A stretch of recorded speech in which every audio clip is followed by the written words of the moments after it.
एक कथाभ्यास सौरभ भारद्वाज ਹਨ ਔਰ ਤਿਨਾ ਜਿਹੜਾ ਹੈ ਸੈ ਸਿਵ ਮਹਾਪੁਰਾਣ ਕਥਾ ਦਾ ਆਯੋਜਨ ਜਿਹੜਾ ਹੈ ਸੈ ਪ੍ਰਾਚੀਨ ਗੋਰੀ ਸ਼ੰਕਰ ਮੰਦਿਰ ਪੱਟੀ ਬਦੇੜ ਬਨੋਟੂ ਮਹਾਦੇਵ ਚ ਜਿਹੜਾ ਸਾ ਹੋਇਆ।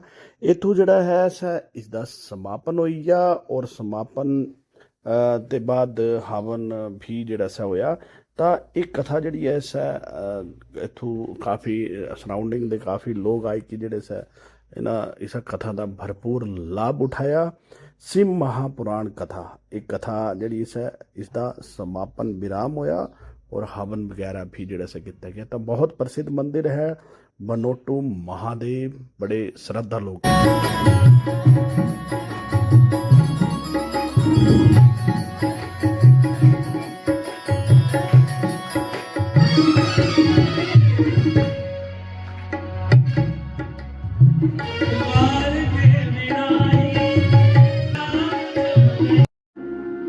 हमारे दिनों से आप कथा सुन रहे हैं, वो ना हो सुन तो सभी रहे हैं, बैठे तो सभी हैं, है ना, श्रवण सभी कर रहे हैं, लेकिन इन बैठों में से कुछ वर्ले ऐसे होंगे जिन्होंने इस पूरी कथा का आनंद लिया है। सभी भी हो सकते हैं, मैं गलत भी हो सकता हूँ, ऐसी बात नहीं, लेकिन फिर भी इस बात को मैं कहूँ विष्णु सदा शिव भोलेनाथ महाशिव हर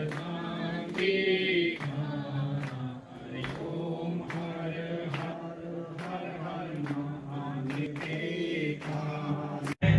इस पूरी कथा को हम लोगों ने बड़े ध्यान से, बड़े भाव से सुना है। संदेह नहीं, आपको पहले दिन बताया था सौभाग्यशाली, भाग्यशाली, सौभाग्यशाली और महाभाग्यशाली। हम लोग कौन है, आप लोग कौन है? और हम एक और चीज है, कौन है हम लोग?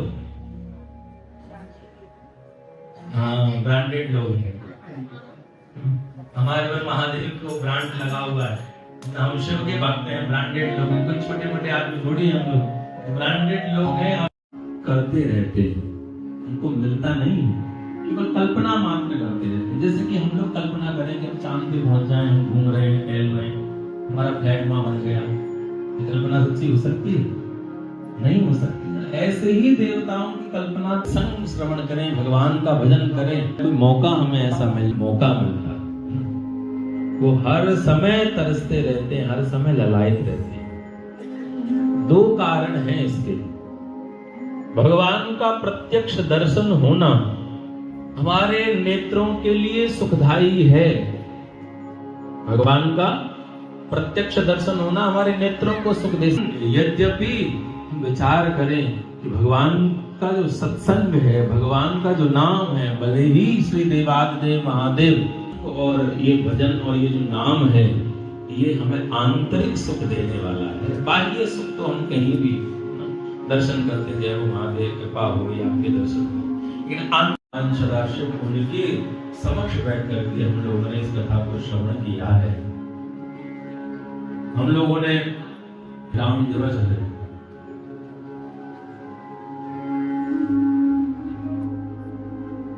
हमारे भाव आया कि मन को मिल जाता सहज विश्राम रे। जहां मन को विश्राम मिल जाए वो जगह कौन सी? मन को रिलैक्स तो आप या किसी एसी रूम में बैठ करके बढ़िया वाले बेड पर आराम से तन को विराम दे सकते हैं, अपनी बॉडी को रिलैक्स दे सकते हैं, लेकिन मन को विश्राम जहां मिलता है, मन को जहां रिलैक्स मिलता है, वो स्थान कोई अन्यत्र नहीं। पानी दिया हरे की ओम महादेव शांति महाशांति मिटा गिरा हवेश्व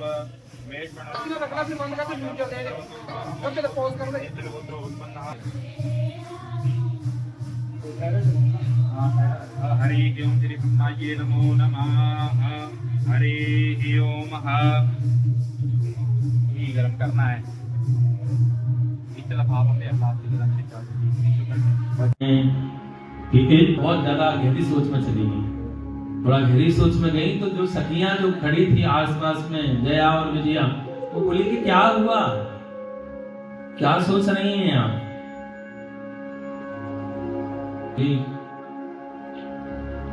आज मुझे थोड़ा असहज महसूस हुआ क्योंकि अचानक से प्रभु का आगमन हो गया। आज कोई द्वार पर ऐसा होता तो मुझे प्रसन्नता होगी थी कि क्या नाम है, भगवान सदाशिव वहीं रुक जाते। जी हाँ, दोनों एक साथ बोली कि हाँ, हमें भी थोड़ा सा लग तो रहा था, लेकिन हम क्या बोले, सदाशिव हैं, वो आपके हैं, इसलिए हम कुछ कह नहीं पाए। हम भी कई बार ये सोचे कि विचार ये तीच सादेवी, एक विचार करके देखिए कि जितने भी गण हैं वो कहते हैं ना कि किसी को एक बार बोलने का मौका मिल जाए तो वो कहीं की बात को कहीं जोड़ देता। कोई गण नहीं। आपका कौन है? बोले मेरे सब बालक मेरे ही हैं। तो आप ये बताओ कि यदि आप आज्ञा का पालन क्यों नहीं करते हैं? आपने आदेश दिया था, आप स्नान के लिए प्रस्थान करी थी, और जो द्वार पर खड़े जो गण थे उनको आदेश मिला था कि कोई भी हमारे बिना आज्ञा के अंदर ना आवे, और आगे तो उसमें क्या बात है। लेकिन जया और विजया कहने लगी कि हम इस विषय में आपसे कुछ प्रार्थना नहीं करेंगी, लेकिन आपके चरणों में निवेदन यही है कि आप इस बात पर विचार करिए ताकि महादेव की आज्ञा थी।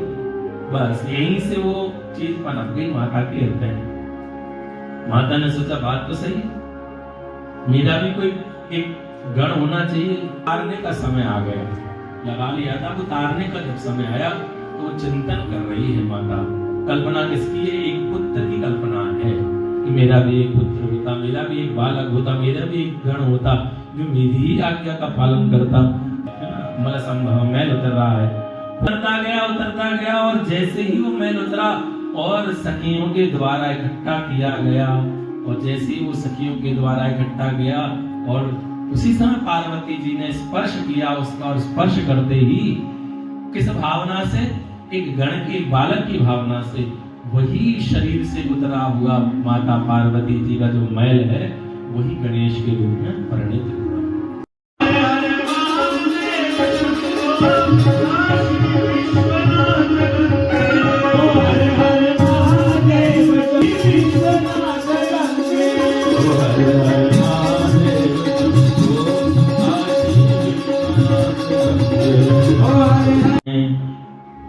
बहुत ज्यादा गहरी सोच में चली गई, बड़ा गहरी सोच में गई। तो जो सखियां जो खड़ी थी आसपास में, जया और विजया, वो बोली कि क्या हुआ, क्या सोच रही हैं आप?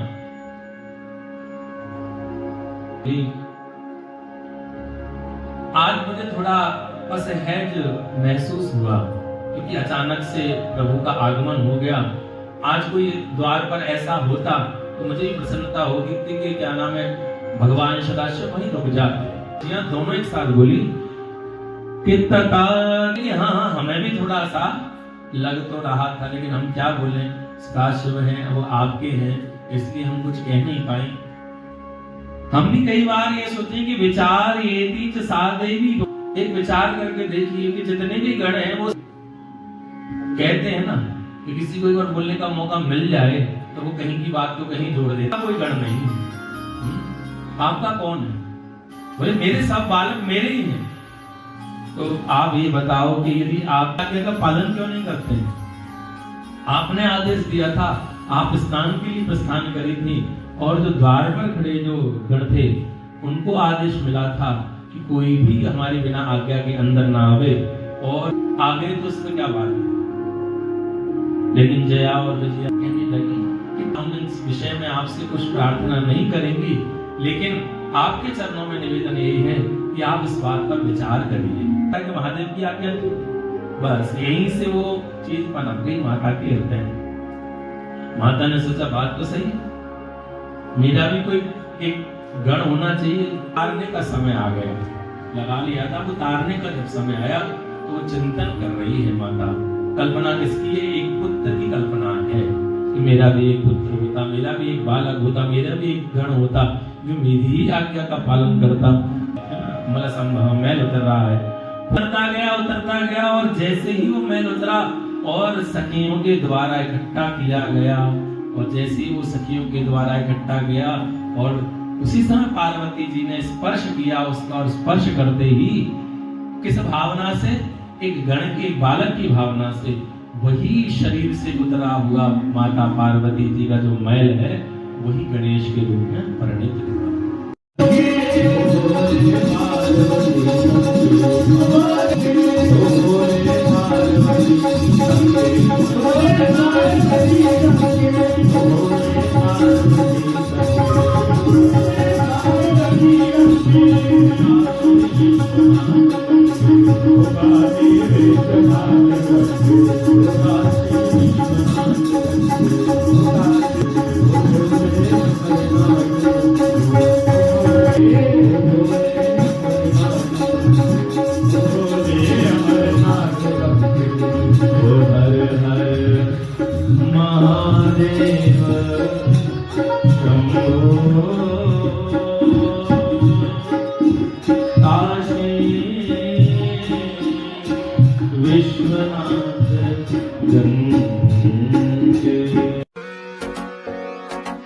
बढ़ क्या बड़े खास।